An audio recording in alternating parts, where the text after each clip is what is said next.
Salut à tous et bienvenue dans cette nouvelle vidéo où je vais analyser avec vous les 4 matchs de Ligue des Champions qui auront lieu mardi et mercredi. Donc si ça vous fait plaisir, n'hésitez pas à balancer un maximum de pouces bleus. Et pour tous ceux qui rejoignent cette chaîne, bienvenue à vous et n'hésitez pas à vous abonner, à activer la notification, la petite cloche sur le côté, comme ça vous serez alerté dès que je publie une nouvelle vidéo. Donc on va commencer tout de suite. Manchester City, Mönchengladbach. Alors ça c'est un match où déjà il n'y a plus réellement d'enjeu. Alors, faut pas trop dire ça dans le sport, on sait comment c'est, on a bien vu avec Nantes qui bat le PSG dimanche soir, c'était totalement improbable, et là on a à peu près les mêmes codes, donc méfiance quand même. Néanmoins, Manchester City, à l'aller, ils ont fait le taf. Gladbach, c'est vraiment pas bon en ce moment, ça va vraiment pas fort pour Gladbach, notamment je pense à nos Français qui évoluent là-bas, Marcus Thuram, Alassane Plea, ils sont sur 6 défaites d'affilée, tout simplement, et ils sont plus exactement sur 8 matchs sans victoire, donc c'est vraiment pas bon du tout en ce moment, Gladbach, en termes de résultats, en termes de jeu, et encore une défaite à Augsbourg ce week-end, donc vraiment, Gladbach ici, ils arrivent vraiment pas en confiance pour disputer ce match-là, face à Manchester City, qui était sur une série de victoires hallucinantes, donc voilà, ici, je vais pas trop m'attarder là-dessus, de toute façon, je pense pas que le match ici soit intéressant à jouer, quand on voit la cote de City, moi, à titre personnel, je vois une victoire de City, 2 ou 3-0, maintenant, ils ont déjà fait le taf au match aller, donc attention, ils pourraient se relâcher là-dessus, donc je vous conseille pas forcément de parier sur ce match-là, mais je vois bien une victoire 2-0 de City. On s'intéresse maintenant au match Real Madrid-Atalanta. Alors là, ça va être serré par contre, les amis. On se souvient qu'au match aller, il y a eu une décision qui a fait quand même jaser beaucoup de monde en Italie, avec l'expulsion d'un joueur de l'Atalanta dès la première mi-temps, avec une faute qui était quand même plus que limite, on va pas se mentir, je vais pas dire qu'il y avait ou qu'il y avait pas pénalty, mais en tout cas, voilà, c'était un pénalty très généreux, l'arbitre a été très gentil, et du coup, le Real Madrid, en supériorité numérique, a réussi à s'imposer 1-0. Néanmoins, attention, les Madrilènes, je les trouve vraiment moins bons cette saison. Je rappelle qu'ils ont encore eu des absents, pardon, et ce week-end contre Elche, je les ai trouvés vraiment trop poussifs, ils étaient menés 1-0, ils ont failli perdre, ils s'en sortent encore une fois grâce à un grand Karim Benzema, qui a su retourner tout en 20 minutes, dans les 20 dernières minutes, donc méfiance ici, le Real, je trouve pas ça vraiment bon cette saison, je vous conseille pas de les jouer. Je vois plutôt, voilà, pourquoi pas un match nul. À la limite ici, ce qui peut être intéressant, si vraiment vous tenez absolument à parier sur ce match-là, ça va être le match nul remboursé si Atalanta gagne, parce qu'effectivement, c'est vrai que le Real, bon, c'est quand même, ça a plus d'expérience, c'est un meilleur collectif quand même, mais Atalanta ne se laisse pas faire. L'année dernière, ils ont quand même été en quart de finale de la Ligue des Champions où ils sont sortis in extremis face au PSG, donc en plus qui a été le finaliste par la suite.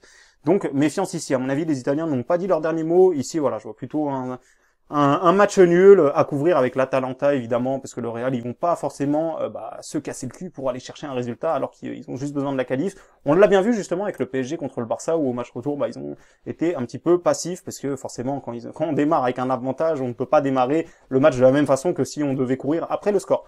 On passe maintenant au match du mercredi, et c'est là que ça devient intéressant. Il y a un pari que je vais envoyer, les amis, parce que je vous le dis, quand je vous partage mes avis comme ça sur les 4 matchs, je vous partage mon analyse, mais vous le savez, moi, pour que je prenne un pari sportif, il faut qu'il y ait une réelle value et que la cote soit en notre faveur.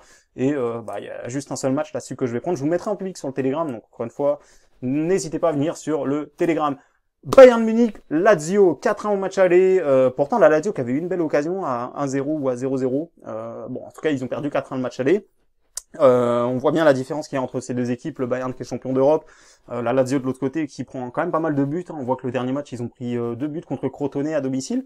En plus Crotone c'est vraiment une équipe faible, donc c'est attention à la Lazio qui peut encore une fois prendre une énorme valise sur ce match-là. Après c'est vrai que le style de jeu de la Lazio est tellement offensif qu'il serait capable, je serais pas surpris qu'il y ait 1 ou 2-0 pour la Lazio et qu'ensuite Bayern gagne 5-2 ou 4-2.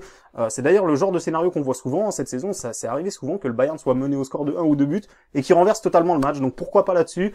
Méfiance quand même, parce que là encore c'est comme Manchester City, c'est une cote qui vaut pas grand chose, surtout que le Bayern est déjà, il y a 4 buts d'avance, ils ont gagné 4 en match aller comme le PSG, donc ici je vous invite pas forcément à parier sur ce match-là. Et le dernier match Chelsea-Atlético Madrid, alors là ça va être vraiment un duel très très intéressant. On sait qu'au match aller, Chelsea a réussi à gagner 1-0, ils étaient quand même un peu forts Chelsea au match aller, on a vu qu'ils ont mis une petite supériorité quand même. C'est deux équipes qui se connaissent bien et se sont déjà affrontées assez souvent en Ligue des Champions. L'Atlético en 2014 les avait éliminés en demi-finale. C'était déjà Cholo Simeone le coach de l'Atlético, donc il sait comment battre cette équipe. Ils se sont réaffrontés juste avant, donc ils étaient dans le même groupe en Ligue des Champions et l'Atlético avait fini 3e, ils s'étaient pas qualifiés pour les 8e, mais par la suite ils étaient partis en finale d'Europa League grâce à cette 3e place et du coup ils avaient gagné l'Europa League face à l'Olympique de Marseille cette saison-là. Donc on va voir, ça leur avait servi de finir 3e. En tout cas, voilà, pour moi ici, je pense que s'il y a peut-être un pari intéressant à aller chercher, ce serait pourquoi pas une victoire de l'Atlético remboursée 6 matchs nuls, parce que tout simplement Chelsea a déjà l'avantage du match aller, l'Atlético va tout donner sur ce match-là. Forcément, on va voir un Atlético qui risque de se découvrir, alors que c'est pas dans leurs habitudes. L'Atlético, on sait que c'est une équipe qui aime bien jouer en bloc bas, qui aime bien attendre l'adversaire pour placer des flèches en contre, et là pour le coup ils vont devoir changer un petit peu leur méthode, puisqu'ils seront pas qualifiés au coup d'envoi, et ils auront un but de retard à rattraper. Néanmoins, Thomas Tuchel, depuis qu'il est arrivé à Chelsea, il faut reconnaître qu'il fait un très bon travail, hein, il est à 0 défaite d'ailleurs, et il propose plutôt un bon football avec des résultats plutôt intéressants. Donc voilà, ici moi je vous conseille la victoire de l'Atlético, rembourser ces matchs nuls, parce que voilà, la cote est quand même assez belle à tenter du côté de l'Atlético. Autre chose aussi, c'est que régulièrement on a des retournements de situation, c'est-à-dire qu'en Ligue des Champions, c'est une des compétitions où souvent vous allez voir une équipe qui gagne le match aller et qui se fait rattraper au match retour. Pour le moment, il n'y a pas encore eu ce scénario-là, et je serais pas surpris qu'il tombe là-dessus, hein. Donc moi je vous dis pas que l'Atlético va se qualifier, mais attention, l'Atlético n'a pas dit son dernier mot, l'Atlético peut très bien aller chercher un résultat positif. Donc voilà, pour moi ça va être un match fermé à mon avis, je pense quand même si l'Atlético doit partir à l'abordage, je m'attends quand même à une rencontre un peu similaire qu'au match aller. Je pense pas qu'on aura beaucoup de buts, mais il suffirait que l'Atlético ouvre le score en premier pour qu'au final tout soit relancé, il y a qu'un but de retard.